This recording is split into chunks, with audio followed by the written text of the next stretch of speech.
आज मैं आपको एंटी स्कैन के बारे में बताने वाली हूँ। एंटी स्कैन ये प्रेगनेंसी में होने वाली सेकेंड इम्पॉर्टेंट सोनोग्राफी है।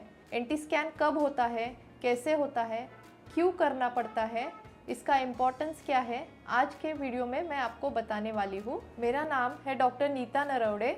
आई am practicing as a senior radiologist in Medipoint hospital, Chandan Nagar, Pune since 20 years. आज मैं बताऊंगी एंटी स्कैन का मतलब क्या होता है। एंटी स्कैन मतलब न्यूकल ट्रांसलूसेंसी स्कैन। तो न्यूकल ट्रांसलूसेंसी क्या होता है कि बेबी की जो गर्दन होती है उसके पीछे फ्लूइड जमा होता है स्किन और सॉफ्ट टिश्यू के बीच में। तो ये जो फ्लूइड का मेजरमेंट लेते हैं तो उसी को एंटी स्कैन कहते हैं। नॉर्मली ये फ्लूइड का लेवल मेजरमेंट 3 mm से कम होता है। अगर 3 mm से ज़्यादा होता है तो वो अबनॉर्मल एंटी स्कैन कहलाता है। एंटी स्कैन 11 to 14 वीक्स के बीच में करते हैं, या फिर क्राउन रम लेंथ जो बेबी का लेंथ होता है जब वो 45 मिलीमीटर to 84 मिलीमीटर होता है तब उसके बीच में एंटी स्कैन कर सकते हैं। अब मैं आपको बताऊंगी कि एंटी स्कैन कब करते हैं। एंटी स्कैन यूजुअली प्रेगनेंसी के एंड ऑफ फर्स्ट ट्राइमेस्टर मतलब 11 वीक्स to 14 वीक्स में करते हैं, या फिर बेबी का साइज मेजर करते हैं जिसको CRL बोलते हैं। CRL मतलब बेबी के हेड से लेके बॉटम तक का मेजरमेंट 45 मिलीमीटर to 84 मिलीमीटर हो जाता है तब एंटी स्कैन कर सकते हैं। अगर बेबी का मेजरमेंट 84 मिलीमीटर से ज़्यादा हो जाता है या फिर प्रेगनेंसी मोर देन 14 वीक्स की हो जाती है तो एंटी स्कैन पॉसिबल नहीं होता है। इसीलिए एंटी स्कैन टाइम पे होना ज़रूरी होता है। अगर एंटी स्कैन मिस हो जाता है तो फिर ब्लड टेस्ट होते हैं जैसे कि डबल मार्कर, क्वाड्रुपल मार्कर या NIPT करते हैं, जिसके हिसाब से बेबी को जेनेटिक डिसीज़ है या नहीं वो पता लगाया जा सकता है। इसीलिए एंटी स्कैन को समय पे करना ज़रूरी होता है। अभी एंटी स्कैन करना क्यों ज़रूरी होता है? तो एंटी स्कैन करना इसलिए ज़रूरी होता है क्योंकि इसमें जेनेटिक डिफेक्ट्स या बेबी में कुछ क्रोमोसोमल डिफेक्ट्स होते हैं जैसे कि down syndrome, Edward syndrome, Patau syndrome, ये सब इसका पता लगाया जा सकता है। या फिर बेबी में कुछ हार्ट में डिफेक्ट है या फिर स्पाइन में डिफेक्ट है, इसका भी पता हमको चल सकता है। इसके लिए एंटी स्कैन करना ज़रूरी होता है। आइडियली हर एक पेशेंट में एंटी स्कैन एडवाइजेबल है, लेकिन स्पेसिफिकली जिनकी फैमिली हिस्ट्री में जेनेटिक डिसीज़ है या फिर मदर का एज मोर देन 35 ईयर्स है तो एंटी स्कैन करना बहुत ज़रूरी हो जाता है। इसीलिए मैं एडवाइस करूँगी कि हर एक पेशेंट में एंटी स्कैन करना ज़रूरी है।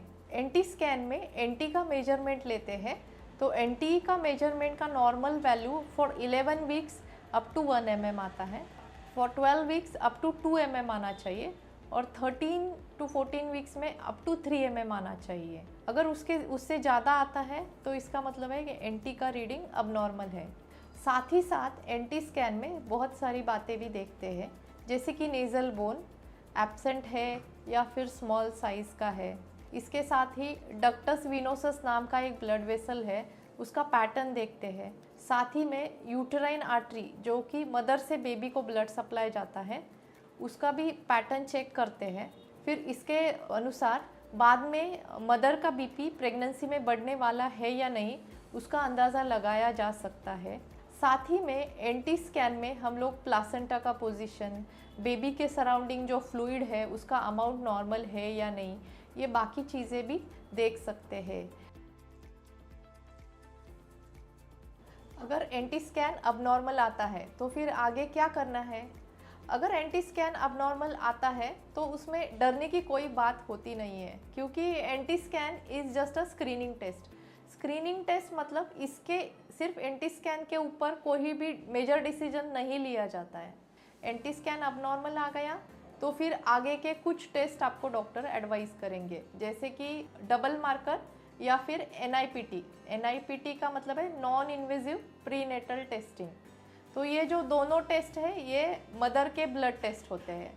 सो इस टेस्ट में मदर के ब्लड में जो बेबी का सेल फ्री DNA आता है तो उसका लेवल्स चेक करते हैं। उसमें जो हार्मोन्स होते हैं वो हार्मोन्स का लेवल चेक करके फिर बेबी को जेनेटिक डिसीज़ होने का कितना चांस है ये डायग्नोज किया जा सकता है। अगर आपका डबल मार्कर और NIPT अबनॉर्मल आता है तो डॉक्टर आपको आगे के टेस्ट एडवाइस करेंगे और आगे के टेस्ट के हिसाब से आपको प्रेगनेंसी कंटिन्यू करना है या नहीं वो आपको वो एडवाइस करेंगे। एंटी स्कैन काफ़ी इंटरेस्टिंग भी है क्योंकि जो इससे पहले आपने जो सोनोग्राफी किया होता है उसमें तो आपको बेबी का शेप दिखता नहीं है, सिर्फ प्रेगनेंसी है इतना पता चलता है।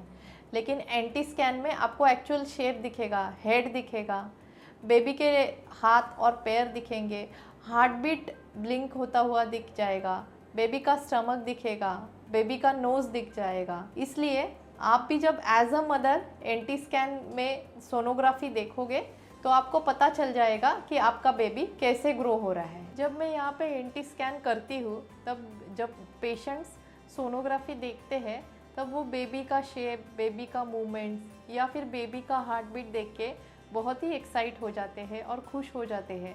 तब उन्हें लगता है कि अपने ही अंदर एक और बेबी ग्रो हो रहा है, तो उनको जो सेटिस्फैक्शन देख के मुझे भी बहुत एक्साइटमेंट होती है।